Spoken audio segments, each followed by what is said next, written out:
राधे राधे दोस्तों, आज की कहानी वाकई बहुत मजेदार और ज्ञानवर्धक होने वाली है। तो आपसे विनती है कि हमारे साथ अंत तक बने रहें ताकि आप इस कहानी का पूरा आनंद ले सकें। एक बार की बात है, सेठ धनराज नाम के एक धनी व्यक्ति अपने नौकर रामू के साथ तीर्थ यात्रा पर निकले। उनका यह सफर बहुत लंबा था और उनके मन में ईश्वर के प्रति गहरी आस्था थी। दोनों ने तीर्थ स्थानों की यात्रा करने का निर्णय लिया था ताकि वे अपने जीवन को और भी सार्थक बना सकें। वे अपने घोड़ों पर सवार होकर चल पड़े थे। घोड़ों के पैरों की थाप धूल भरी सड़कों पर एक लयबद्ध संगीत की तरह सुनाई दे रही थी। सेठ धनराज अनुभवी यात्री थे, जबकि रामू पहली बार इतनी लंबी यात्रा पर था, इसलिए वह उत्सुक और थोड़ा थका हुआ भी था। उन्होंने सुबह जल्दी यात्रा शुरू की थी और जैसे जैसे वे आगे बढ़ते गए, सूरज आसमान में ऊपर चढ़ता गया और फिर धीरे धीरे ढलने लगा। चलते चलते दिन ढलने लगा और शाम की सुनहरी रोशनी चारों ओर फैल गई। आसमान में नारंगी और बैंगनी रंगों का अद्भुत मेल दिखाई दे रहा था। उस समय वे एक बड़ी समृद्ध नगरी के पास पहुंचे। नगरी की दीवारें बहुत ऊंची थीं और उसके मुख्य द्वार पर मजबूत लकड़ी के किवाड़ लगे थे।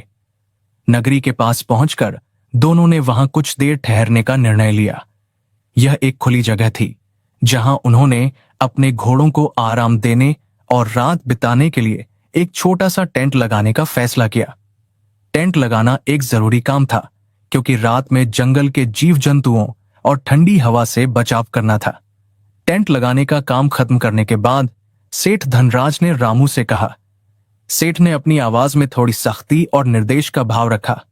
रामू, अब तुम इस नगरी में जाओ और हमारे लिए कुछ खाने पीने का जरूरी सामान ले आओ। हमें रात का भोजन तैयार करना है और सुबह की यात्रा के लिए भी कुछ चाहिए। रामू ने तुरंत अपने मालिक की बात मानी। सेठ ने रामू को पैसे दिए।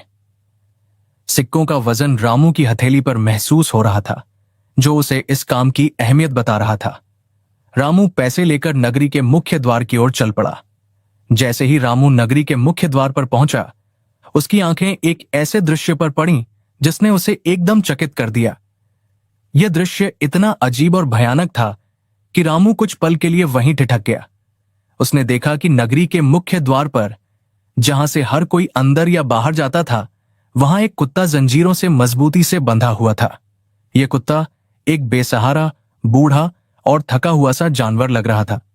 लेकिन जो बात रामू को सबसे ज्यादा चौंका रही थी, वह यह थी कि सभी आने जाने वाले लोग, चाहे वे नगर के निवासी हों या बाहर से आए यात्री, उस कुत्ते के सिर पर दो दो जूते मारकर ही आ जा रहे थे।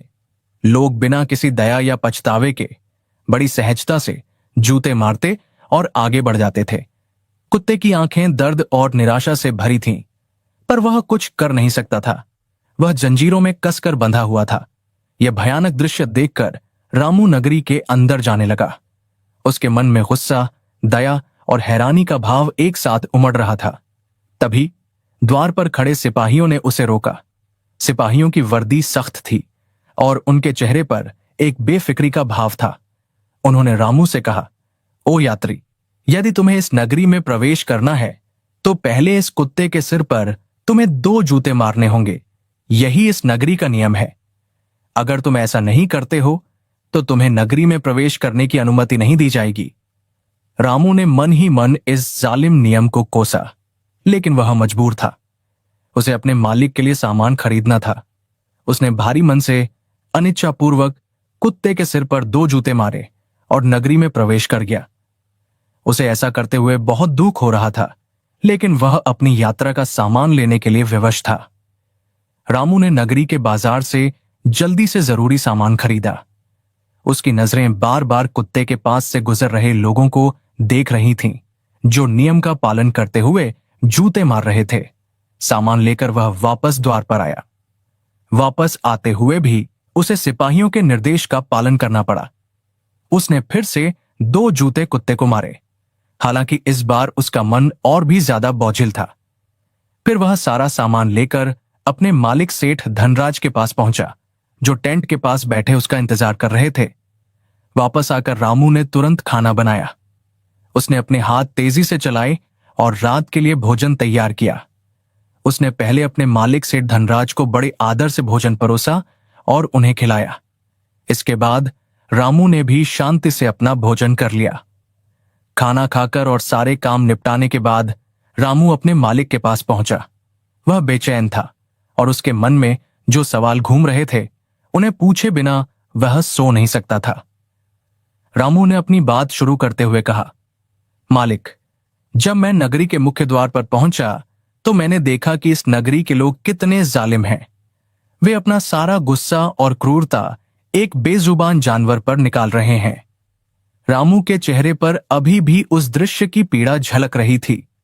उसने विस्तार से बताया, मालिक, जब मैं नगरी में गया तो मैंने देखा कि मुख्य द्वार पर एक कुत्ता जंजीरों से बंधा हुआ था। हर आने जाने वाला व्यक्ति बिना किसी कारण के उसके सिर पर 2 जूते मारकर अंदर आ रहा था और फिर बाहर जाते समय भी 2 जूते मारकर जा रहा था।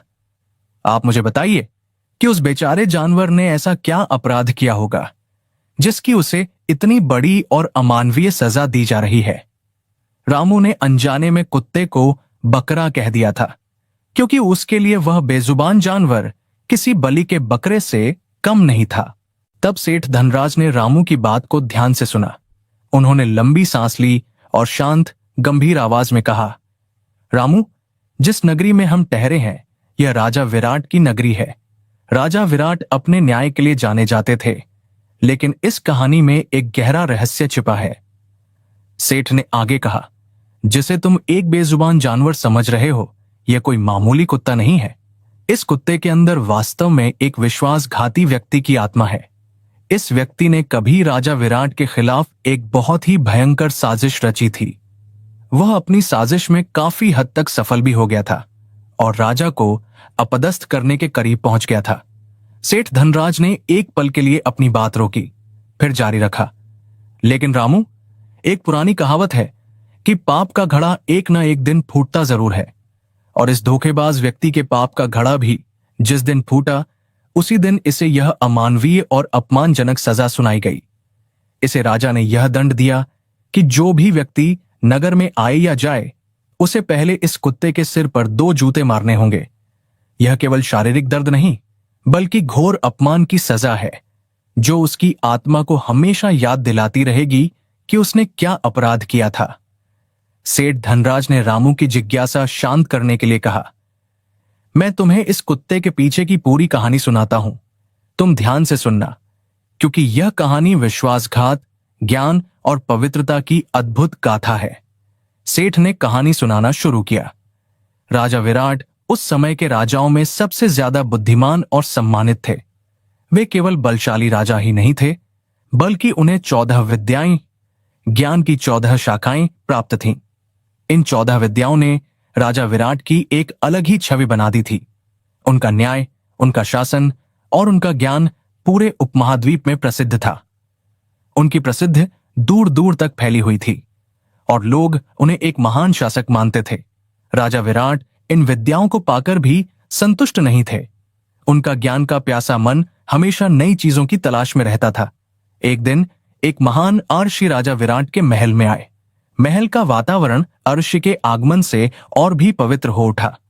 राजा ने अर्षि का भव्य स्वागत किया, उन्हें आसन दिया और श्रद्धापूर्वक प्रणाम किया।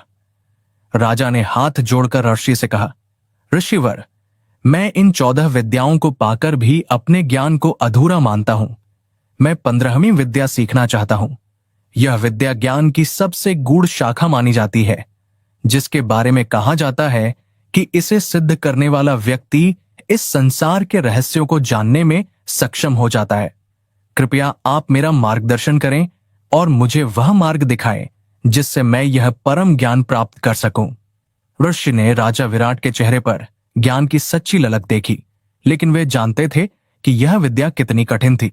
अर्षि बोले, देखिए राजन, आपकी जिज्ञासा सराहनीय है, लेकिन यह 15वीं विद्या सीखना इतना भी आसान नहीं है। यह विद्या बेहद कठिन परिस्थितियों से भरी रहती है। इसे सीखने के मार्ग में अनगिनत बाधाएं आती हैं और इससे भी महत्वपूर्ण बात यह है कि इसे सीखने की कोई समय सीमा निश्चित नहीं है। यह नहीं कहा जा सकता कि इसे सीखने में कितना समय लग जाए। शायद 1 साल या 5 साल या शायद 12 साल भी लग जाए। तब तक आपके राज्य का कामकाज कैसे चलेगा? राज्य को इतने लंबे समय तक बिना राजा के छोड़ना बुद्धिमानी नहीं होगी। अच्छा, यही होगा कि आप 15वीं विद्या सीखने का विचार अपने मन से निकाल दें और अपनी 14 विद्याओं के बल पर ही शासन करें। राजा विराट एक सच्चे ज्ञानी और दृढ़ निश्चयी व्यक्ति थे। वे आसानी से हार मानने वाले नहीं थे। राजा विराट ने अत्यंत नम्रता से लेकिन दृढ़ता से कहा, नहीं नहीं आर्षिवर, मेरा मन इस विद्या को सीखने के लिए पूरी तरह से तैयार है। चाहे 15वीं विद्या सीखना कितना भी कठिन कार्य क्यों ना हो, चाहे इसे सीखने में कितना भी समय क्यों न लगे, मैं अवश्य ही वक्त निकाल लूंगा और हर कठिनाई का सामना करूंगा। कृपया आप मुझे वह रास्ता दिखाइए जिस पर चलकर मैं इस परम ज्ञान को प्राप्त कर सकूं। मेरा मन बेचैन है और मैं ज्ञान की इस आखिरी सीढ़ी को चढ़ना चाहता हूं। राशिवर ने राजा का अटूट निश्चय देखा और वे समझ गए कि राजा को रोकना संभव नहीं है। अर्शिवर ने कहा, ठीक है राजन, अगर आपका निश्चय इतना अटल है तो मैं आपको रास्ता बताता हूं। यहां से बहुत दूर उत्तर दिशा में हिमालय पर्वत के पास एक बहुत ही घना और भयंकर जंगल है। वह जंगल इतना डरावना है कि दिन में भी वहां सूरज की रोशनी पूरी तरह से नहीं पहुंच पाती। उस जंगल के बीचों बीच कहीं कश्यप गुरु की एक कुटिया है। आपको उस कुटिया को ढूंढना होगा। यह बात अच्छी तरह से ध्यान रखना कि जंगल इतना घना और ऊबड़ खाबड़ है कि आपका घोड़ा अंदर नहीं जा पाएगा। आपको अपने घोड़े को जंगल के बाहर ही छोड़ना होगा और आगे का सारा रास्ता पैदल तय करना होगा। यह सफर ही अपने आप में एक बड़ी परीक्षा है। ऋषि ने आगे गुरु के स्वभाव के बारे में चेतावनी दी।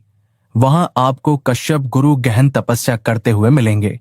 आप उनके चरणों में जाकर गिर जाना और 15वीं विद्या सिखाने का अनुरोध करना। और हां, एक बात का विशेष ध्यान रखना, बाबा कश्यप अपने स्वभाव से काफी कठोर हैं। अगर बाबा अपनी तपस्या में लीन हो तो उनकी तपस्या को भंग मत करना। यदि आपने उनकी तपस्या तोड़ी तो वे क्रोधित होकर आपको श्राप भी दे सकते हैं। इसीलिए आपको वहां शांत बैठकर बाबा की तपस्या पूरी होने का इंतजार करना होगा। यदि बाबा को आप पर दया आ गई और वे प्रसन्न हुए तो वे आपको 15वीं विद्या जरूर सिखाएंगे। इतनी महत्वपूर्ण जानकारी देकर आर्षिवर वहां से चले गए। राजा विराट अब अपनी आगे की योजना बनाने लगे। उन्होंने सबसे पहले मंत्रियों की एक बैठक बुलाई। दरबार में सभी मंत्रीगण जो राजा के प्रति निष्ठावान थे उपस्थित हुए। राजा ने उन्हें अपनी आगे की योजना विस्तार से समझाते हुए कहा, देखो, मैं एक जरूरी कार्य से कुछ समय के लिए राज्य से दूर जा रहा हूं। मेरा यह काम बहुत गोपनीय और आवश्यक है। मेरे जाने के बाद आप सभी मंत्रीगण मिलजुल कर राज कार्य को देखेंगे। आपका सबसे पहला और महत्वपूर्ण कर्तव्य यह होगा कि प्रजा को कोई कष्ट न हो, इसका आप विशेष ध्यान रखेंगे, क्योंकि मुझे वापस आने में मालूम नहीं कितना समय लग जाए। यह यात्रा महीनों शायद वर्षों तक चल सकती है। इसलिए आप सब अपना अपना काम पूरी ईमानदारी और लगन से करते रहना। सभी मंत्रियों ने सिर झुकाकर राजा के आदेश का पालन करने का संकल्प लिया। सभी मंत्रियों को समझाकर उन्हें राज्य की जिम्मेदारी सौंपकर राजा महल की ओर चल पड़े। राजा विराट की 2 रानियां हाउ थीं। पहली का नाम था सत्यवती और दूसरी का नाम था भानुमति। उनके नाम के अनुसार ही उन दोनों का आचरण भी था, लेकिन उनका आचरण एक दूसरे से बिल्कुल विपरीत था। रानी सत्यवती एक पतिव्रता रानी थी।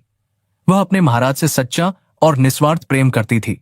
उसका प्रेम इतना गहरा था कि वह महाराज के दर्शन किए बगैर खाना तो क्या, पानी तक नहीं पीती थी।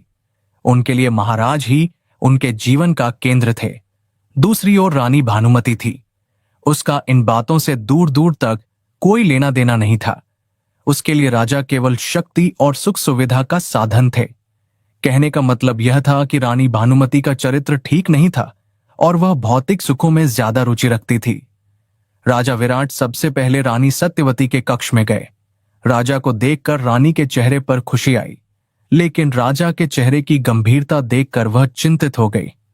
राजा ने अपनी बात शुरू की और बोले, रानी, मैं किसी जरूरी कार्य से कुछ समय के लिए नगरी छोड़कर दूर जा रहा हूं। मालूम नहीं मुझे वापस आने में कितना समय लग जाए। यह अवधि अनिश्चित है और लंबी भी हो सकती है। इसलिए मैं आपको सलाह देता हूं कि मेरे वापस आने तक आप सावधानी से रहना और अपनी सुरक्षा का ध्यान रखना। इतनी बात सुनकर रानी सत्यवती की आंखें छलक उठीं। उनके हृदय में अचानक विरह की गहरी पीड़ा उत्पन्न हो गई। रानी ने कहा, महाराज, आप तो जानते ही हैं कि मैं आपके दर्शन किए बगैर पानी तक नहीं पीती। भला इतना लंबा समय मैं आपके बिना कैसे बिता पाऊंगी? यह तो मेरे लिए मृत्यु के समान होगा, क्योंकि आपके आने की कोई समय सीमा भी निश्चित नहीं है। महाराज, आप मुझ पर इतनी बड़ी विपदा क्यों डाल रहे हैं? कृपया मुझे भी अपने साथ लेकर चलिए ना। मैं आपके साथ हर मुश्किल सहने को तैयार हूं। रानी की आवाज में सच्चा प्रेम और विवशता थी। राजा ने रानी के प्रेम को समझा, लेकिन अपने कर्तव्य और गुरु के निर्देश के सामने वे मजबूर थे। राजा कहने लगे, नहीं रानी, मैं आपको साथ लेकर नहीं जा सकता। मैं जिस कार्य से जा रहा हूं वहां पर स्त्रियों का जाना वर्जित है। यह नियम आर्ष द्वारा बताया गया है और मैं इसे तोड़ नहीं सकता। इसलिए कृपया आप मेरे काम में बाधा न डालें और मुझे मेरा कर्तव्य निभाने दें। सत्यवती ने फिर से विनती करते हुए कहा, महाराज, आप तो जानते ही हैं कि मैं आपके दर्शन किए बिना भोजन तो क्या, पानी तक नहीं पीती। मैं आपके बिना जीवित नहीं रह पाऊंगी। चाहे मेरे प्राण ही क्यों ना निकल जाएं, मैं यह नियम नहीं तोड़ सकती। रानी का प्रेम राजा के हृदय को छू गया। राजा ने कुछ देर सोचा और फिर बोले, ठीक है, इस समस्या का समाधान मेरे पास है। मैं अपनी एक तस्वीर इस दीवार पर बना देता हूं। यह तस्वीर मेरी ही तरह हूबहू होगी। आप इसको रोज भोग लगाकर भोजन कर लेना और पानी पी लेना। इस तरह आपको मेरे दर्शन भी हो जाएंगे और आपका नियम भी नहीं टूटेगा। यह कहकर राजा विराट ने तुरंत अपने हाथ से अपनी हूबहू तस्वीर दीवार पर बना दी। तस्वीर इतनी सजीव थी कि ऐसा लगता था मानो राजा स्वयं दीवार से बाहर आ जाएंगे। सुबह हुई और राजा चलने की तैयारी करने लगे। यात्रा पर निकलने से पहले राजा ने सत्यवती को आखिरी बार अपने पास बुलाया। राजा ने उसे समझाते हुए कहा, देखो रानी, मैं जिस कार्य के लिए तुमसे दूर जा रहा हूं वह काफी उलझन भरा रास्ता है। मुझे नहीं पता कि मेरे साथ क्या घटना घट जाए। हो सकता है कि मुझे तुमसे मिलने के लिए भी अपना परिचय देना पड़े और हो सकता है कि मैं अपने असली रूप में न आ पाऊं। इसलिए मैं तुम्हें अपनी मूंछ का एक बाल दे रहा हूं। इसे तुम बहुत संभाल कर रखना और किसी गुप्त स्थान पर छुपा देना। राजा ने बाल देते हुए आगे कहा, यह हमारा सबसे बड़ा रहस्य होगा। मैं जब भी वापस आऊंगा तो मैं तुमसे सबसे पहले अपनी मूंछ का बाल मांगूंगा। अगर मैं बाल मांगूं तो तुम समझ जाना कि मैं ही राजा विराट हूं और यह बात गुप्त रखना। किसी को भी इस निशानी के बारे में मत बताना। रानी ने राजा की आज्ञा का पालन किया। उसने मूंछ का बाल लिया और उसे एक छोटी सी डिबिया में बड़े आदर के साथ रखा और फिर उस डिबिया को महल के एक गुप्त स्थान पर संभाल कर रख दिया। केवल एक मूंछ का बाल रानी के मन में कई सवाल खड़े कर गया। वह सोचने लगी कि आखिर ऐसा क्या होने वाला था जिसकी वजह से राजा ने यह अजीबोगरीब कदम उठाया। क्यों उन्होंने अपनी यात्रा को इतनी कठिन चुनौती और उलझन भरे रास्ते से जोड़ा? यह निशानी राजा के मन में छिपे बड़े खतरे का संकेत थी और रानी के दिल में एक अनजाना डर बैठ गया। अपनी लंबी और कठिन यात्रा शुरू करने से पहले राजा विराट ने अपने बहुत पुराने और विश्वासपात्र साथी देव को बुलाया। महल के सैनिकों ने तुरंत देव को राजा के संदेश के बारे में बताया। जैसे ही देव को यह संदेश मिला कि उसे राजा विराट ने याद किया है, वह तुरंत राजा के पास दौड़ा चला आया। देव राजा का बहुत करीबी था और राजा उस पर बहुत भरोसा करते थे। राजा ने देव को अपनी आगे की योजना बताई और कहा, देव, हमें कुछ समय के लिए राज्य से बाहर जाना होगा। यह एक गुप्त और आवश्यक कार्य है, इसलिए आपको भी हमारे साथ चलना होगा। हम दोनों मिलकर इस कार्य को पूरा करेंगे। देव ने, जो हमेशा राजा का आज्ञाकारी रहा था, कहा, ठीक है महाराज, जैसा आपका आदेश होगा मैं उसी का पालन करूंगा। मैं आपके साथ चलने के लिए तैयार हूं। फिर राजा ने 2 घोड़े मंगवाए। उन दोनों ने जरूरी सामान लिया जिसमें भोजन, पानी और यात्रा के अन्य उपकरण शामिल थे। पूरी तरह से तैयार होकर वे हिमालय पर्वत की ओर अपनी यात्रा शुरू कर दी। राजा विराट और देव ने रात और दिन लगातार यात्रा की। उनका सफर बहुत लंबा और थका देने वाला था। घोड़ों की पीठ पर घंटों बैठे रहने से उनके शरीर अकड़ गए थे। काफी समय बाद वे अंततः उस घने जंगल के पास पहुंचे जिसके बारे में आर्ष ने बताया था। जंगल का किनारा ही इतना डरावना था कि अंदर की गहराई का अंदाजा लगाना मुश्किल था। जैसा कि आर्ष ने बताया था, घोड़े अंदर नहीं जा सकते थे, इसलिए उन्होंने अपने प्यारे घोड़ों को जंगल के बाहर एक सुरक्षित जगह पर बांध दिया। उन्होंने अपने घोड़ों को भरोसा दिया कि वे जल्दी लौटेंगे। इसके बाद राजा और देव ने अपनी तलवारों का सहारा लिया और तलवारों से जंगल में रास्ता बनाते हुए आगे बढ़ने लगे। जंगल की झाड़ियां और लताएं और ऊंचे ऊंचे पेड़ उनके रास्ते में बाधा डाल रहे थे। हर कदम एक चुनौती थी। अंततः एक लंबी, कष्टदायक और चुनौतीपूर्ण यात्रा के बाद राजा विराट और देव बाबा कश्यप गुरु की कुटिया ढूंढने में सफल हो गए। कुटिया का स्थान अद्भुत था। यह जंगल के बीचों बीच एक शांत और पवित्र जगह पर बनी हुई थी। बाबा की कुटिया बहुत सुंदर थी। उसके आसपास रंग बिरंगे फूल खिले हुए थे जिनकी खुशबू हवा में घुली हुई थी। कुटिया के चारों ओर एक शांतिपूर्ण और दिव्य वातावरण था। उन्होंने देखा कि बाबा कश्यप गुरु गहन तपस्या में लीन थे। उनकी आंखें बंद थीं और उनका चेहरा शांति और तेज से चमक रहा था। राजा विराट और देव आर्ष की चेतावनी को याद करते हुए थोड़ी दूरी पर हाथ जोड़कर बैठ गए। उन्होंने सोचा कि वे गुरु की तपस्या भंग नहीं करेंगे और उनके जागने का धैर्यपूर्वक इंतजार करेंगे। वे चुपचाप बाबा की ओर देख रहे थे। उनका मन भक्ति और आशा से भरा था। लेकिन एक सप्ताह बीत गया और बाबा ने आंखें नहीं खोली।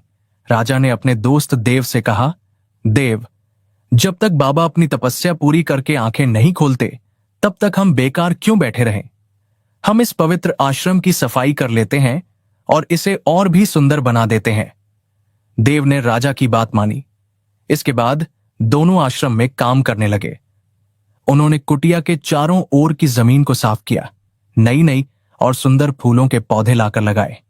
वे जंगल से सूखी लकड़ी लाकर कुटिया के पास इकट्ठी करते थे ताकि जब गुरु को आवश्यकता हो तो तुरंत मिल जाए। वे पूरी लगन और भक्ति से आश्रम की सेवा करने लगे और आराम से वहां रहने लगे। उनका काम केवल इंतजार करना नहीं बल्कि सेवा करना भी बन गया था। समय बीतता गया। 1 महीना पूरा हो गया। 1 महीने की लंबी तपस्या के बाद बाबा कश्यप गुरु ने आखिरकार अपनी आंखें खोलीं। उन्होंने सामने देखा कि 2 व्यक्ति, राजा और उसका दोस्त, हाथ जोड़कर उनकी ओर ध्यान से देख रहे थे। बाबा की आंखें तेजी और ज्ञान से भरी थीं। बाबा ने अपनी गंभीर, शांत आवाज में कहा, बच्चों, मेरे पास आओ। तुम लोग इस भयंकर जंगल को पार करके इतने कष्ट सहकर मेरे पास आए हो। यहां कोई भी आम इंसान नहीं आ सकता। तुम लोग इतने कष्ट सहकर मेरे पास आए हो तो यकीनन तुम्हारा कोई महत्वपूर्ण काम होगा। तुम अपनी समस्या बताओ। यह सुनकर राजा विराट और देव तुरंत बाबा के पास आ गए। राजा ने श्रद्धा से सिर झुकाते हुए कहा, हे महाराज, मैं राजा विराट हूं। मैं बड़ी आशा और जिज्ञासा के साथ आपके पास आया हूं। मुझे पता है कि आप, बोलो बच्चे, तुम्हें क्या चाहिए? क्या समस्या है? राजा ने विनम्रता से कहा, महाराज, मैं ज्ञान की 14 शाखाओं को सिद्ध कर चुका हूं, लेकिन मैं अब 15वीं विद्या सीखने आया हूं। आप मुझे इस 15वीं विद्या का दान दें तो आपकी बड़ी कृपा होगी और मेरा जीवन सफल हो जाएगा। मैं इस ज्ञान को प्राप्त करने के लिए अपनी हर सुख सुविधा का त्याग करने को तैयार हूं। बाबा ने थोड़ी देर सोचा, फिर कहा, बालक, तू तो बहुत बड़ी समस्या लेकर आया है। यह विद्या केवल ज्ञान की इच्छा से नहीं बल्कि असाधारण साहस से सीखी जाती है। लेकिन एक बात बताओ, तुम्हें मेरा पता किसने बताया? यह स्थान तो किसी को मालूम नहीं है। राजा ने कहा, महाराज, हमारे राज्य के एक महान अर्षि ने ही आपका पता बताया है। उन्होंने ही मुझे आपके पास भेजा है। बाबा ने कहा, ठीक है, लेकिन राजन, इस विद्या को सीखना हर किसी के बस की बात नहीं है। इसे सीखते वक्त बहुत कठिनाइयां और विकट परिस्थितियां आएंगी। यह एक जीवन बदलने वाली चुनौती है। क्या तुम इन कठिनाइयों का सामना कर पाओगे? क्या तुम्हारा संकल्प इतना मजबूत है? राजा ने अपने सिर को ऊंचा किया और दृढ़ता से कहा, महाराज, इस विद्या को सीखने के लिए मैं हर कठिनाई का सामना करूंगा। मेरा संकल्प हिमालय जितना अटल है। आप बस मुझे ज्ञान देना शुरू कीजिए। बाबा ने राजा के संकल्प को देखकर संतुष्टि महसूस की और कहा, ठीक है राजन, इस विद्या को सीखने से पहले मैं तुम्हें इसकी शक्ति और इसके खतरों के बारे में कुछ बताना चाहता हूं। यह जानना तुम्हारे लिए अति आवश्यक है। बाबा ने ज्ञान की बात बताई। इस 15वीं विद्या को परकाया प्रवेश भी कहते हैं। इस विद्या के मंत्रों के बल पर तुम मरे हुए शरीर को जिंदा कर सकते हो। लेकिन इस शक्ति का एक बहुत बड़ा नियम और खतरा है। यदि तुम किसी को जिंदा कर रहे हो तो तुम्हारी आत्मा यानी तुम्हारे प्राण उस मरे हुए शरीर में चले जाएंगे और तुम्हारा अपना शरीर तुरंत प्राणहीन अचेत होकर गिर जाएगा। फिर जब तुम चाहो अपनी आत्मा को उस शरीर से निकालकर अपने शरीर में वापस आ सकते हो। यह विद्या अद्भुत है, लेकिन इसकी कीमत बहुत बड़ी है। बाबा ने आगे नियम बताए। इस विद्या को सीखते वक्त तुम्हें केवल एक समय ही भोजन मिलेगा, ताकि तुम्हारा ध्यान ज्ञान पर केंद्रित रहे और शरीर केवल जीवित रहे। लेकिन जैसा कि मैंने पहले बताया, इसका ज्ञान कब पूरा होगा, इसकी कोई समय सीमा निश्चित नहीं है। यह नहीं कहा जा सकता कि इस विद्या को सीखने में कितना समय लगेगा। राजा विराट ने पूरी बात ध्यान से सुनी। उन्हें विद्या की शक्ति और खतरा दोनों समझ में आ गए थे, लेकिन उनका निश्चय नहीं टिका। राजा ने कहा, ठीक है बाबा, आप जो भी कहेंगे मैं करूंगा। मुझे आपकी हर बात मंजूर है। मैं हर शर्त को मानने के लिए तैयार हूं। बाबा ने कहा, बहुत अच्छे, कल सुबह से तुम्हारी शिक्षा शुरू हो जाएगी, तैयार रहना। अगली सुबह बाबा कश्यप गुरु ने राजा विराट को अपने सामने बिठाकर मंत्र सिखाना शुरू कर दिया। मंत्र बहुत गूढ़ और कठिन थे और उन्हें रटने के लिए असाधारण एकाग्रता की जरूरत थी। अब राजा विराट का 15वीं विद्या सीखने का सिलसिला शुरू हो चुका था। राजा पूरी लगन, भक्ति और एकाग्रता से बाबा के हर शब्द को अपने मन में उतार रहे थे। लेकिन एक और बात हो रही थी। जब राजा को बाबा मंत्र सुना रहे थे तो देव भी राजा के पीछे बैठा हुआ था। देव, जो पहले राजा का सेवक और मित्र था, अब राजा के ज्ञान का चोर बन रहा था। उसने भी राजा के साथ साथ मंत्रों को चुपके से सुनना और रटना शुरू कर दिया।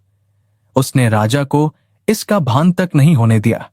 वह मन ही मन उन गूढ़ मंत्रों का जाप करने लगा। देव की नीयत में अब धीरे धीरे कपट का बीज अंकुरित हो रहा था, जो राजा के शरीर और सिंहासन को पाने का लालच था। ऐसे ही राजा की शिक्षा चलती रही।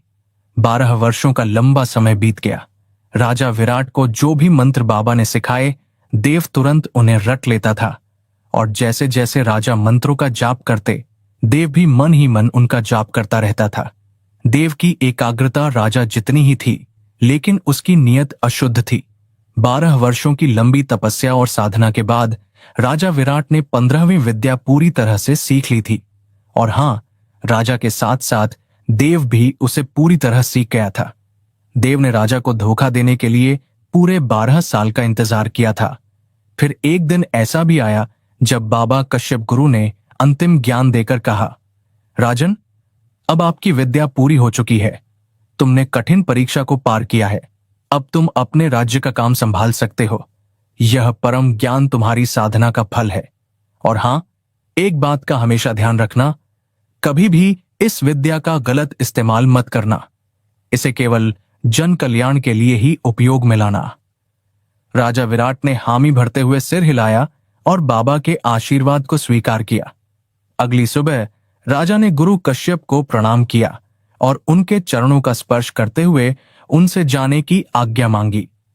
राजा के मन में ज्ञान प्राप्ति की खुशी थी, लेकिन गुरु से बिछड़ने का दुख भी था। बाबा ने राजा को आशीर्वाद देकर जाने की अनुमति दी। फिर राजा विराट देव को साथ लेकर अपनी नगरी की ओर चल पड़े। चूंकि घोड़े जंगल के बाहर थे, इसलिए वे पैदल ही बातें करते हुए आगे बढ़ रहे थे। उनकी बातों में अब आने वाले समय के लिए उत्साह और उम्मीद थी।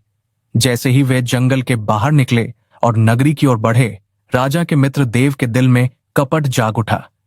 12 वर्षों से जो लालच उसने अपने मन में दबाकर रखा था, अब वह बाहर आने को आतुर था। उसने मन ही मन राजा को धोखा देने की एक भयंकर साजिश रच डाली। देव ने अपनी साजिश को अंजाम देने के लिए पहला कदम उठाया। उसने राजा को अपनी ओर आकर्षित करने के लिए गुमसुम होकर बैठ गया। उसके चेहरे पर अचानक एक बनावटी उदासी छा गई। राजा विराट ने यह देखा और तुरंत चिंतित होकर पूछा, देव, क्या बात है? तुम बड़े गुमसुम नजर आ रहे हो। क्या तुम ठीक हो? क्या तुम्हें यात्रा की थकान है? देव ने धीमी और गंभीर आवाज में कहा, महाराज, मेरे दिल में एक बात है। अगर आप बुरा ना माने तो मैं बताऊं? राजा विराट ने अपने दोस्त पर भरोसा करते हुए कहा, देव, तुम मेरे सबसे पुराने और विश्वास पात्र साथी हो। जो भी बात है खुलकर कहो। मेरे मन में तुम्हारे लिए कोई बुरा भाव नहीं आएगा। देव बोला, महाराज, मैं यह कह रहा था कि आपने 12 वर्षों के इतने कठिन परिश्रम के बाद यह 15वीं विद्या हासिल की है। यह विद्या इतनी गोपनीय और अद्भुत है कि इस पर आसानी से कोई विश्वास नहीं करेगा। तो अगर आप अपनी सीखी हुई विद्या को एक बार आजमा लेते और उसका छोटा सा चमत्कार देख लेते तो अच्छा रहता, क्योंकि नगरी में जाकर अगर आप बिना किसी प्रमाण के इस विद्या की बात करेंगे तो कहीं आप हंसी के पात्र न बन जाएं। राजा ने देव के तर्क को सुना। उन्हें लगा कि बात तो ठीक है, इसमें आजमाने में क्या दिक्कत है। राजा ने कहा, बात तो तुम्हारी ठीक है, चलो आजमा कर देखते हैं। ज्ञान को सिद्ध करना आवश्यक है। देव ने अपने जाल का दूसरा हिस्सा फेंका। उसने कहा, महाराज, आप थोड़ी देर यहां बैठिए और ध्यान लगाइए, मैं अभी आता हूं। देव थोड़ी दूर गया और उसने देखा कि जमीन पर एक मरा हुआ तोता पड़ा था। वह तुरंत उस तोते को उठाकर राजा के सामने ले आया। तोते का शरीर ठंडा पड़ चुका था। देव ने उस मरे हुए तोते को राजा के सामने रखा और उत्सुकता दिखाते हुए कहा, महाराज, यह सही मौका है। आप इस मरे हुए तोते में अपने प्राण डालिए और इसे जिंदा करके अपनी विद्या का चमत्कार दिखाइए। राजा ने तुरंत कहा, ठीक है, मैं मंत्र का जाप करता हूं। राजा ने आंखें बंद की और मंत्र पढ़ने लगे। यह प्रकाया प्रवेश का मंत्र था। राजा ने अपनी आत्मा को अपने शरीर से मुक्त किया और उसे उस तोते में डाल दिया। पलक झपकते ही तोता जिंदा हो गया। उसके शरीर में हरकत आई और उसने अपनी आंखें खोलीं। लेकिन इसके साथ ही राजा विराट का शरीर प्राणहीन और अचेत होकर जमीन पर गिर पड़ा। राजा का शरीर अब एक खाली आवरण मात्र था। इधर देव अपने शैतानी प्लान में पूरी तरह से कामयाब हो गया था। यह वही मौका था जिसका उसने 12 वर्षों तक इंतजार किया था। उसने मौके का जरा भी फायदा नहीं गंवाया। उसने तुरंत मंत्र पढ़कर अपनी आत्मा को अपने स्वयं के शरीर से निकाला और उसे राजा विराट के प्राणहीन शरीर में डाल दिया। अब देव का शरीर भी अचेत होकर जमीन पर गिर पड़ा। राजा विराट की आत्मा अब एक तोते के रूप में थी और देव की आत्मा अब राजा विराट के रूप में आ गई थी। राजा विराट, जो अब तोता बन चुके थे, यह देखकर आश्चर्यचकित और स्तब्ध रह गए कि देव ने यह विद्या कैसे सीखी। उन्होंने तोते की आवाज में क्रोध और आश्चर्य से कहा, अरे देव, यह तूने क्या कर दिया? तू मेरे शरीर में क्यों आ गया? तुमने मेरे साथ इतना बड़ा विश्वासघात कैसे किया?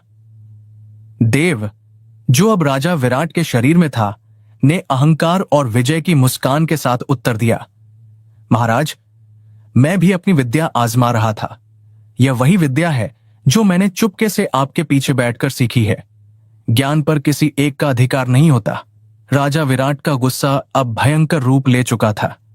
उन्होंने गुस्से में तोते की आवाज में कहा, देव, तुमने अपनी मर्यादा के खिलाफ जाने की कोशिश कैसे की? यह विश्वासघात एक घोर अपराध है। इस अपराध का दंड तुम्हें दरबार में मिलेगा। अब तुम एक काम करो, अपने शरीर में वापस जाओ और मेरा शरीर खाली कर दो ताकि मैं अपने शरीर में वापस लौट सकूं।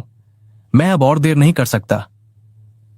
देव ने हंसी उड़ाते हुए और घमंड दिखाते हुए कहा, क्या मैं आपको मूर्ख नजर आता हूं, जो मैं इतनी आसानी से अपने शरीर में वापस जाऊंगा और तुम्हें तुम्हारा सिंहासन लौटा दूंगा? बड़ी मुश्किल से राजा बनने का मौका मिला है और इस मौके को मैं छोड़ नहीं सकता। तुम तो बस एक तोते हो, भला तुम मेरा क्या बिगाड़ सकते हो? मैं यह शरीर किसी भी हालत में नहीं छोड़ूंगा। अब मैं वही सारे सुख प्राप्त करूंगा जो एक राजा प्राप्त करता है। अब मैं ही इस नगरी का नया राजा विराट हूं। इसके बाद देव, जो राजा विराट के शरीर में था, अपने रास्ते का आखिरी कांटा हटाने के लिए आगे बढ़ा। उसने जमीन से एक पत्थर उठाया और दौड़ते हुए उस तोते को मारने के लिए आगे बढ़ा जिसमें राजा विराट के प्राण बसे थे। तोता बेचारा अपनी जान बचाने के लिए भागा। वह जानता था कि अगर देव ने उसे मार दिया तो वह हमेशा के लिए खत्म हो जाएगा। वह उड़कर दूर एक ऊंचे पेड़ की टहनी पर बैठकर देव को देखता रहा।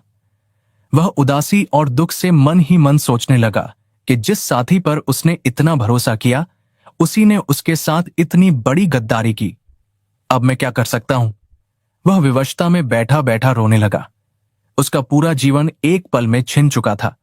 उधर देव, जो राजा विराट के शरीर में था, ने लकड़ियां इकट्ठी की और अपने पुराने प्राणहीन शरीर को जलाकर पूरी तरह से नष्ट कर दिया, ताकि भविष्य में राजा विराट के पास अपने शरीर में लौटने का कोई विकल्प न बचे। यह आखिरी और सबसे क्रूर कदम था। इसके बाद वह राजा विराट की नगरी की तरफ चल पड़ा। देव, जो अब राजा विराट के रूप में था, दिन रात पैदल चलते हुए राजा विराट की नगरी के द्वार तक पहुंचा। उसकी चाल में अब राजा जैसा आत्मविश्वास और अधिकार था। वहां मौजूद पहरेदार ने जैसे ही राजा को देखा, वे तुरंत चौकन्ने हो गए। उन्होंने तुरंत इसकी सूचना दरबार में पहुंचाई। यह संदेश सुनकर दरबार के सभी मंत्रीगण और अन्य सदस्य प्रसन्न होकर फूलमाला और अन्य आदर सम्मान की सामग्री लेकर राजा का भव्य स्वागत करने के लिए द्वार पर पहुंच गए। किसी भी व्यक्ति को यह समझ में नहीं आया कि यह असल में राजा है या कोई और। उनका राजा इतने साल बाद लौटा था और वे खुशी से पागल थे। राजा का स्वागत बड़े धूमधाम से किया गया और उनके आने की खुशी में पूरे महल को दुल्हन की तरह सजा दिया गया। पूरे राज्य में यह सूचना दी गई कि महाराज अपना जरूरी काम निपटाकर 12 वर्ष बाद अपनी नगरी में वापस लौटे हैं। देव, जो महल में मौजूद सभी मंत्रियों और अन्य सदस्यों को पहले से जानता था, क्योंकि वह राजमहल में लंबे समय से था, उन्हें देखकर बिना किसी उलझन के उनके साथ विचार विमर्श करने में सक्षम था। उसने अपने हाव भाव और बातचीत को राजा विराट जैसा बनाए रखा। सभी लोग इतने लंबे समय के बाद अपने राजा से विचार विमर्श कर खुशी से भर गए। दरबार में सभी जनों से अच्छी तरह मिलजुल कर राजा विराट बने देवरानी के महल की ओर बढ़ा। अब उसका लक्ष्य रानी के साथ राजा का सुख भोगना था।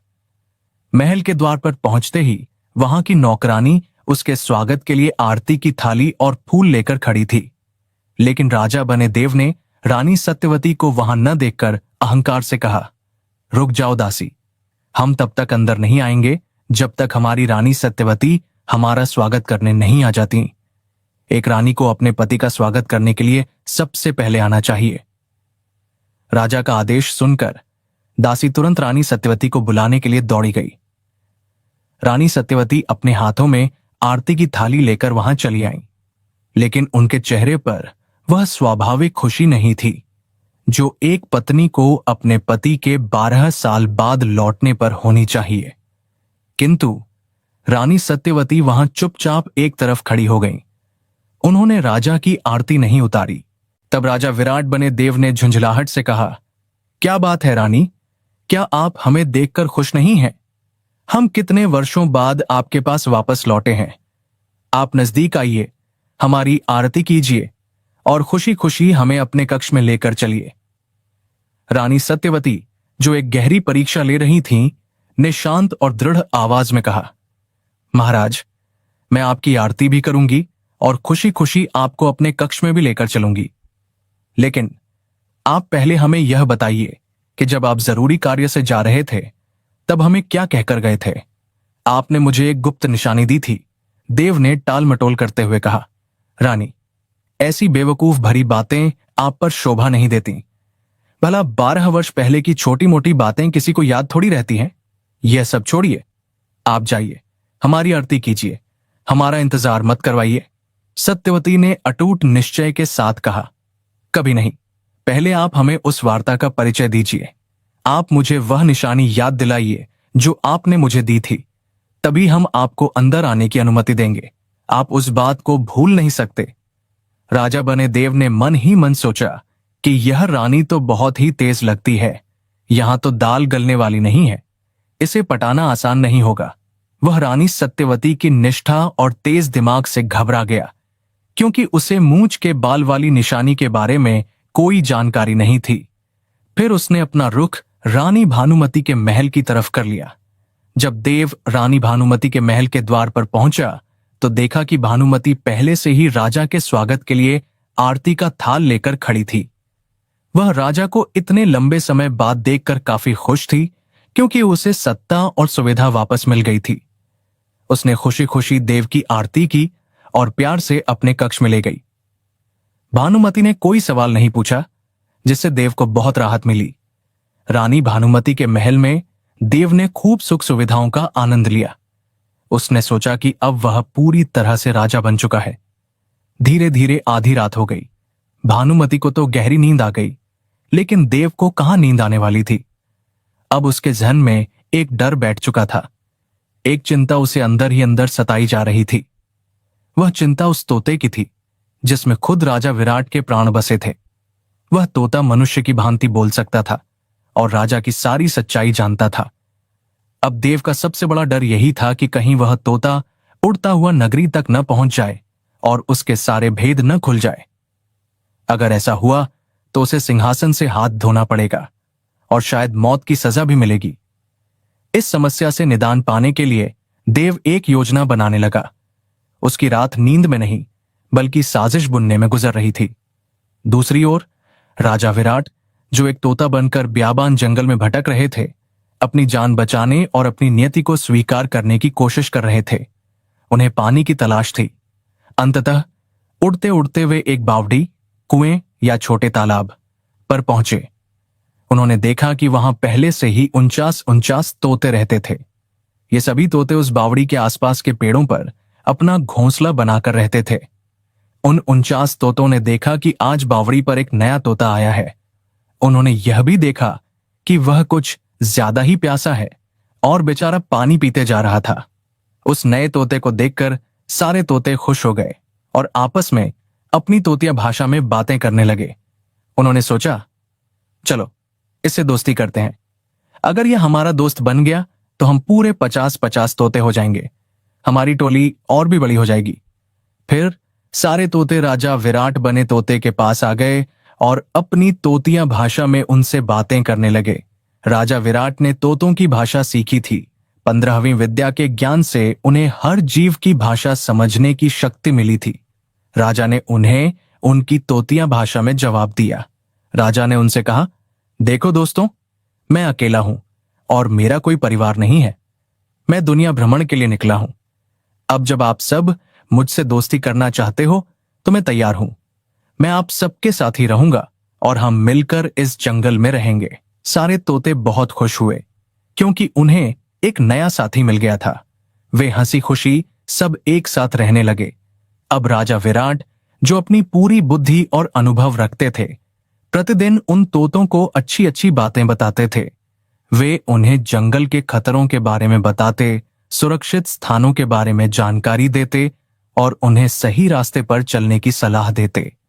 इस कारण सभी तोते सोचने लगे कि यह तोता बहुत ही समझदार है और यह कोई आम तोता नहीं है।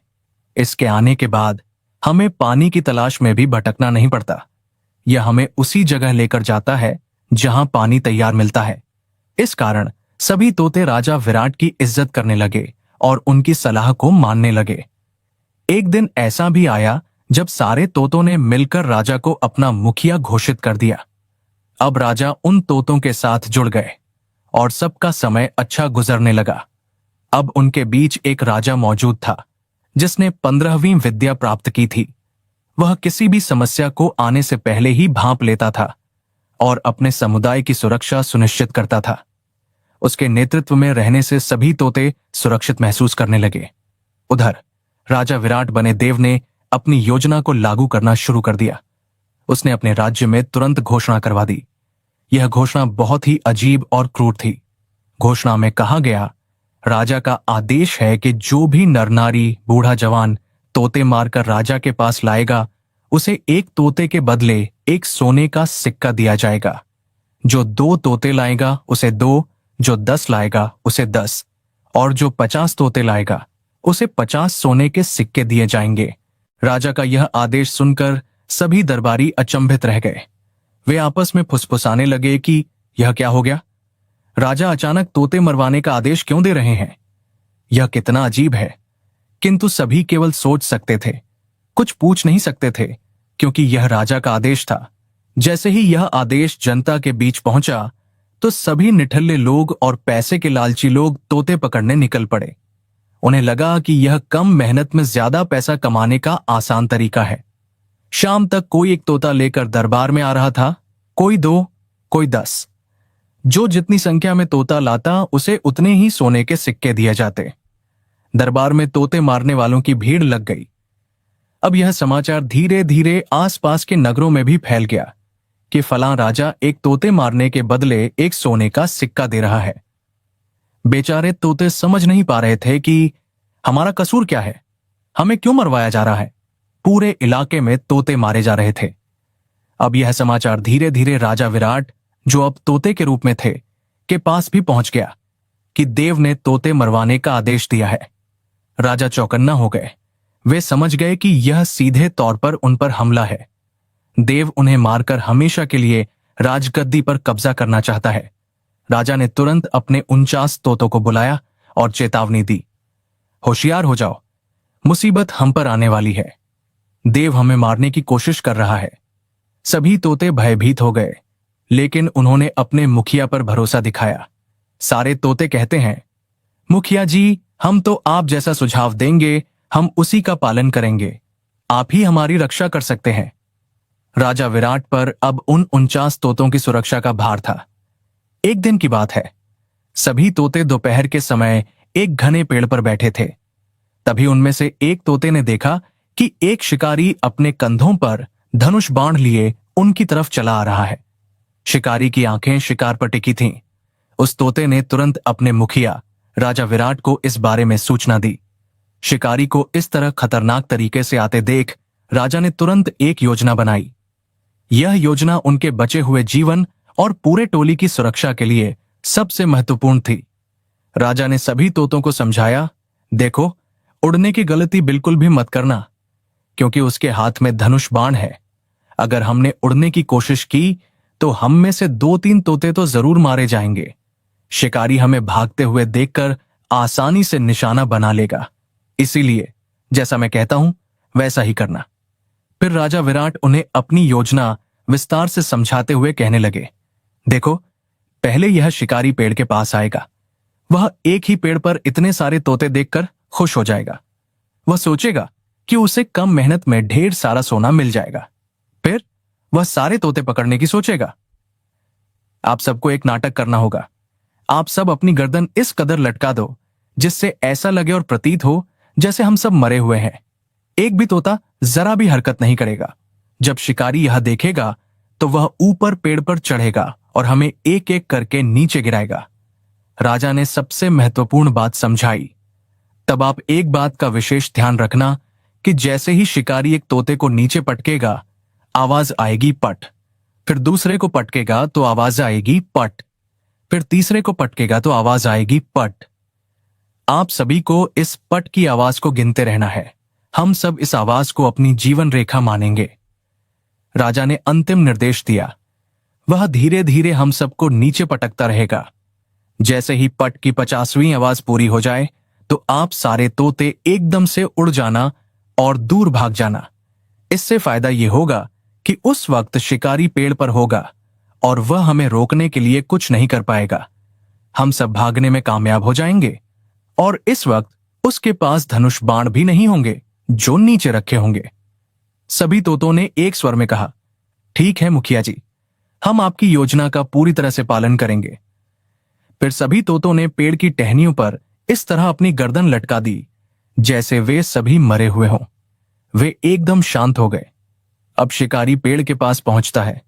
वह एक ही पेड़ पर इतने सारे मरे हुए तोते देखकर खुश हो जाता है। वह सोचने लगा कि इतने सारे तोते मुझे बड़ा धनवान बना सकते हैं। मैं आज ही अमीर बन जाऊंगा। वह मन ही मन भगवान को धन्यवाद करने लगा। शिकारी ने अपने धनुष बाण जमीन पर रखे और पेड़ पर चढ़ गया। वह एक एक करके सभी तोतों को नीचे पटकने लगा। जैसे ही एक तोता नीचे गिरता, पट की आवाजें होती। सभी नीचे पड़े तोते उस आवाज की गिनती करने लगे। आवाज की गिनती 49 तक पहुंच गई थी। अब अंतिम तोता बचा था, जो राजा विराट थे। शिकारी उन्हें नीचे फेंकने ही वाला था कि ठीक उसी वक्त शिकारी की चप्पल पेड़ से नीचे गिर गई। जैसे ही चप्पल गिरी, नीचे पड़े तोतों को लगा कि यह पट की 50वीं आवाज से है। 50 की गिनती पूरी हो चुकी थी। अंतिम आवाज सुनते ही सभी नीचे पड़े 49 तोते तुरंत उड़ गए और आसमान में गायब हो गए। लेकिन शिकारी के हाथ में सिर्फ राजा विराट रह गए थे, क्योंकि उन्हें तो आखिरी में फेंकना था। शिकारी ने ऐसे धोखे को देखकर आग बबूला हो गया। उसे गुस्सा आ रहा था कि उसकी मेहनत बेकार चली गई। उसने तोते राजा विराट से क्रोध में कहा, मेरे साथ तुमने बड़ा धोखा किया है। तुम सबको तो मेरी जाल में फंस जाना चाहिए था, लेकिन मैं तुझे अपने हाथ से जाने नहीं दूंगा। कम से कम मुझे एक सोने का सिक्का तो मिलेगा। शिकारी पेड़ से नीचे उतरा और राजा विराट बने हुए तोते को अपने हाथों में पकड़कर नगरी की तरफ चल पड़ा। वह तोते को जल्दी से राजा के पास ले जाना चाहता था। चलते चलते रास्ते में तोते राजा विराट ने मनुष्य की भाषा में कहा, भाई शिकारी, तुम मुझे कहां ले जाओगे? तोते को मनुष्य की भाषा बोलते हुए देखकर शिकारी हैरान होकर बोला, वाह यार, तू तो हमारी जैसी भाषा बोल रहा है। यह तो चमत्कार है, मैंने कभी सोचा भी नहीं था। तोता बोला, भाई, तुम मुझे राजा के पास लेकर मत जाओ। राजा तो क्रूर है और वह मुझे मरवा देगा।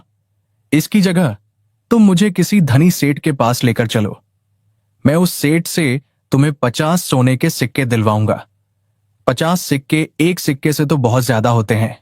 शिकारी बोला, 50 सोने के सिक्के? क्या तुम सच कह रहे हो? तोता बोला, हां भाई, मैं तुम्हें 50 सोने के सिक्के दिलवाऊंगा। तुम्हें बस मुझ पर भरोसा करना होगा। शिकारी, जो लालच में अंधा हो चुका था, बोला, तो ठीक है, मैं तुझे एक सबसे अच्छे सेठ के पास लेकर चलता हूं, जो पैसे वाला है। शिकारी उसे लेकर एक सेठ के पास पहुंच गया। सेठ अपनी दुकान पर बैठा हिसाब किताब कर रहा था। वहां जाकर शिकारी बोला, सेठ जी, यह तोता मैंने जंगल से पकड़ा है, जिसे मैं आपको बेचना चाहता हूं। सेठ ने उदासीनता से कहा, मैं इस तोते का क्या करूंगा? मुझे इसकी कोई जरूरत नहीं है, इसे ले जाकर राजा को दे दो। तुम्हें एक सोने का सिक्का मिल जाएगा और तुम्हारा काम खत्म। शिकारी बोला, सेठ जी, यह तोता आपसे बात करना चाहता है। यह कोई आम तोता नहीं है। यह सुनकर सेठ चकित होकर बोला, क्या यह तोता बोलता है? शिकारी बोला, जी हां सेठ जी, यह तोता बोलता है और यह बहुत समझदार भी है। फिर सेठ तोते से विचार विमर्श करने लगा। तोते ने अपनी बुद्धि और राजा जैसी वाक्पटुता का इस्तेमाल किया। तोते ने कहा, सेठ जी, आप मुझे 50 सिक्कों में इस शिकारी से खरीद लीजिए। मैं इन 50 सिक्कों के बदले आपको 1 लाख सिक्कों की आमदनी करवा दूंगा। यह मेरा आपसे वादा है। अगर आप मुझे नहीं खरीदेंगे तो यह शिकारी मुझे राजा को सौंप देगा और वहां मुझे समाप्त कर दिया जाएगा। मेरा ज्ञान भी नष्ट हो जाएगा। सेठ अचंभित था। एक तोता उसके सामने बैठकर इतनी समझदारी भरी बातें कर रहा था। सेठ ने लालच और जिज्ञासा के बीच फंसकर तुरंत 50 सिक्के निकाले और शिकारी को दे दिए। अब तोते ने शिकारी से कहा, शिकारी, अपने ईमान पर रहना। किसी को बताना मत कि मैंने किसी सेठ को तोता बेचा है। यह बात गुप्त रखना। शिकारी ने हामी भरी और खुशी खुशी अपने घर चला गया। अब सारा मामला शांत होने के बाद सेठ ने तोते से कहा, भाई, तू लाखों की कमाई भला कैसे करवा सकता है? मुझे इस पर विश्वास नहीं हो रहा है। तोते ने आत्मविश्वास से कहा, देखो सेठ जी, मैं जैसा कहता हूं वैसा आप करते जाओ। आपके पास धन की वर्षा होने लग जाएगी। मैं आपको भविष्य के बारे में सही जानकारी दे सकता हूं। सेठ ने कहा, ठीक है, बता, अब मैं क्या करूं? तोते ने कुछ सोचते हुए कहा, देखो सेठ जी, कल तुम बाजार से चने खरीद लो। जितने भी खरीद सकते हो खरीद लो, क्योंकि 1 सप्ताह बाद चने का भाव दुगना हो जाएगा। यह मेरी भविष्यवाणी है। सेठ ने ऐसा ही किया। वह अगले दिन गया और अपनी सारी जमा पूंजी लगाकर पूरे शहर का चना खरीद लिया और उसे अपने गोदामों में भर दिया। दूसरा सप्ताह आया और वास्तव में चने का भाव दुगना हो चुका था। लोगों को चने की जरूरत थी और सेठ के पास चने का स्टॉक था। उसने वही चने दुगने भाव में बेच दिए और अब सेठ को दुगना मुनाफा हुआ। इस मुनाफे से सेठ बड़ा खुश था। उसने महसूस किया कि वास्तव में यह तोता तो बड़ा ही होशियार और समझदार है। सेठ ने तोते को बड़े ही प्यार से रखने लगा और उसे हर रोज अच्छा अच्छा खाना खिलाता। सेठ रोज तोते से सलाह मशवरा करता और जो बात तोता कहता सेठ वही करता। धीरे धीरे सेठ की सभी तिजोरियां भरने लगीं। उसका व्यापार दिनों दिन बढ़ता गया। अब सेठ बहुत खुश था। एक दिन सेठ तोते से कहने लगा, मैं तेरी वजह से आज माला माल हो गया हूं। तू बता आज क्या चाहता है? मैं तेरे लिए कुछ भी करने के लिए तैयार हूं। तुम्हारा जो भी सपना हो मुझे बताओ। सेठ की बात सुनकर तोता कहने लगा, सेठ जी, मैं आपको अपने बारे में सारी बात बताता हूं, लेकिन आप इस बारे में किसी को बताना नहीं। यह एक बहुत बड़ा राज्य है। सेठ ने विश्वास दिलाया, तू मेरा विश्वास कर तोते, मैं किसी को नहीं बताऊंगा। तुम खुलकर अपनी बात बताओ। तोते ने कहा, सेठ जी, मैं वास्तव में कोई तोता नहीं बल्कि राजा विराट हूं। मेरा शरीर, मेरा सिंहासन और मेरा राज्य एक विश्वासघाती मित्र ने धोखे से छीन लिया है। फिर तोते ने सारी बात विस्तार से सेठ को बता दी। उसने देव के धोखे, मूंछ के बाल वाली निशानी और तोतेमार अभियान के बारे में सब कुछ बताया। और अंत में राजा विराट बने तोते ने कहा, यह तोता मारने की योजना भी मुझे मारने के लिए ही बनाई गई थी, ताकि मेरा भेद कभी ना खुल सके। सेठ पूरा किस्सा सुनकर दंग रह गया। उसके पैरों के नीचे से जमीन खिसक गई। वह राजा विराट बने तोते के पैरों में गिरकर कहने लगा, महाराज, मुझे माफ कर दो। मुझसे बड़ी गलती हुई है। मैंने इतने बड़े महाराज को एक नौकर की तरह रखा और उन्हें बेचा खरीदा। मुझे क्षमा करें प्रभु। तोते ने कहा, इसमें आपकी कोई गलती नहीं है। आप तो मेरे लिए देवदूत बनकर आए हैं। अगर आप कुछ कर सकते हो तो मुझे किसी भी तरीके से छुपाकर रानी सत्यवती के पास पहुंचा दो, तो आपकी बड़ी कृपा होगी। केवल वही मुझे पहचानती है। सेठ ने भावुक होकर कहा, ठीक है महाराज, मैं किसी भी कीमत पर आपको रानी सत्यवती के महल तक जरूर पहुंचाऊंगा, चाहे मुझे कितने भी खतरों का सामना क्यों ना करना पड़े। मैं अपने पाप का प्रायश्चित करूंगा। फिर एक दिन सेठ ने एक योजना बनाई। उसने तोते को अच्छे से छुपाकर एक ढके हुए बर्तन में रखा ताकि कोई उसे देख न सके, और राजा विराट की नगरी की ओर चल पड़ा। कुछ दिन की पैदल यात्रा के बाद वह राजा विराट की नगरी में पहुंचा और रानी सत्यवती के महल के बाहर बैठ गया। वह इस इंतजार में था कि रानी से बात करने का कोई मौका मिले। काफी देर बाद सेठ ने देखा कि एक दासी महल से बाहर आई। सेठ जल्दी से दौड़ते हुए दासी के पास गया और विनती की, बहन, आप मेरा एक काम कर दीजिए। मुझे किसी भी तरह एक बार रानी सत्यवती से मिलवा दीजिए। मुझे उनसे एक जरूरी बात कहनी है। दासी गुस्से में बोली, हमारी रानी के इतने बुरे दिन नहीं आए कि वह चलते फिरते किसी अनजान से मिले। जाओ, यहां से चले जाओ। रानी बहुत व्यस्त है।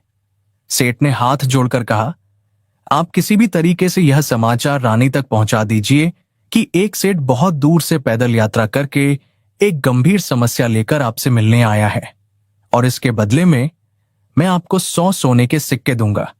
100 सोने के सिक्कों का नाम सुनते ही दासी के चेहरे पर खुशी आ गई। उसने मन में सोचा, इतने छोटे काम के बदले 100 सोने के सिक्के, यह तो मेरी 1 साल की कमाई से भी ज्यादा है। दासी का लालच जाग उठा। फिर दासी बोली, लाओ सेठ, पहले मुझे 100 सोने के सिक्के दो, तभी मैं रानी के पास जाकर आपका संदेश पहुंचाऊंगी। मैं तुम्हारी बात पर तब तक भरोसा नहीं कर सकती जब तक मुझे मेरा इनाम न मिल जाए। सेठ ने तुरंत अपनी थैली से 100 सोने के सिक्के निकाले और उसे दे दिए। दासी तुरंत दौड़ती हुई रानी सत्यवती के पास गई। दासी ने रानी से विनती की, महारानी, एक सेठ बहुत दूर से पैदल यात्रा करके आपसे मिलने आया है। वह बहुत परेशान और गंभीर समस्या पर विचार करना चाहता है। यदि आप अनुमति दें तो मैं उन्हें बुलाऊं? रानी की अनुमति मिलते ही दासी दौड़ते हुए गई और सेठ को रानी सत्यवती के महल के अंदर ले आई।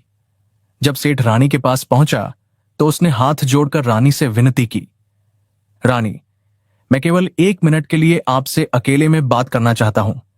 यह बात इतनी गोपनीय है कि इसे किसी और को नहीं सुनना चाहिए। रानी, जो पहले से ही अपने पति के वापस आने के तरीके से संदेह में थी, तुरंत सभी को बाहर जाने का आदेश दे दिया। जैसे ही सभी बाहर चले गए, सेठ ने अपनी चादर हटाई और तोते बने राजा विराट को बाहर निकाला। वह तोते को रानी के हाथों में देते हुए बोला, महारानी, यह कोई और नहीं बल्कि स्वयं राजा विराट है। यह मेरे पास एक गोपनीय राज्य है और इन्हें तुरंत आपकी मदद की जरूरत है। रानी ने हैरान होकर और संदेह से कहा, आपके पास इस बात का क्या प्रमाण है कि यह तोता राजा विराट है? राजा तो महल में है और राजकाज संभाल रहे हैं। रानी की यह बात सुनकर तोते राजा विराट ने धीरे से और उसी परिचित आवाज में कहा, रानी, क्या आज भी आपके पास हमारी मूंछ का बाल सुरक्षित है? क्या आपको याद है कि मैंने आपसे क्या वादा किया था? ये शब्द सुनते ही रानी की बोलती बंद हो गई। उन्हें यकीन हो गया कि यह तोता ही राजा विराट है। यह उनके पति की आवाज थी और यह गुप्त निशानी किसी और को मालूम नहीं हो सकती थी। रानी अपने स्वामी से इतने वर्षों बाद मिली और फूट फूट कर रोने लगी। उनके विरह और दुख का बांध टूट गया। रानी ने सेठ को तहे दिल से धन्यवाद दिया और उसे इनाम के रूप में हीरे जवाहरात देकर विदा किया। अब रानी को राजा विराट ने अपनी पूरी दास्तान सुनाई कि कैसे देव ने उनके साथ इतना बड़ा धोखा किया और उनका शरीर चुरा लिया। रानी भी कहने लगी, महाराज, यह तो मैं उसके महल में आते ही समझ गई थी कि यह बहरूपिया कोई और है। यह मेरे महाराज नहीं है, क्योंकि मैंने उसे आते ही वह निशानी मांगने को कहा जो आप मुझे सौंप कर गए थे, और उसका उत्तर देने में वह असमर्थ हो गया और नए नए तरह के बहाने बनाने लगा। उसकी चाल और बात करने का तरीका भी बदल गया था। इतनी बात करने के बाद रानी सत्यवती बोली, महाराज, आप एक 15वीं विद्या प्राप्त राजा हैं, तो आप ही इस समस्या का समाधान कीजिए। मैं आपकी हर आज्ञा का पालन करूंगी। अब राजा विराट को रानी सत्यवती का साथ मिल चुका था। उनके पास विश्वास पात्र साथी था। उन्होंने इस दुख से छुटकारा पाने के लिए एक गंभीर योजना बनाई। राजा विराट ने रानी सत्यवती से कहा, देखो रानी, केवल सेठ और आपको ही मालूम है कि मैं राजा विराट हूं। हमारी योजना को पूरी तरह से गुप्त रखना होगा। आगे की योजना इस प्रकार से है।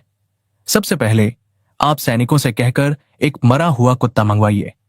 हमें एक अचेत शरीर की जरूरत होगी। और फिर एक दासी से कहकर देव के पास संदेशा भिजवाइए कि आप उससे माफी मांगते हुए उसे महल में आने का आग्रह करें। उसे लगना चाहिए कि आपने हार मान ली है। और मुझे किसी ऐसे स्थान पर छुपा दीजिए जहां से मैं आप सबको देख सकूं, लेकिन आप लोग मुझे न देख सकें। मुझे सही समय पर अपनी आत्मा को वापस डालना होगा। रानी सत्यवती राजा की पूरी योजना अच्छी तरह समझ चुकी थी। यह एक खतरनाक लेकिन अंतिम चाल थी। उन्होंने उसी के अनुसार काम करना शुरू किया।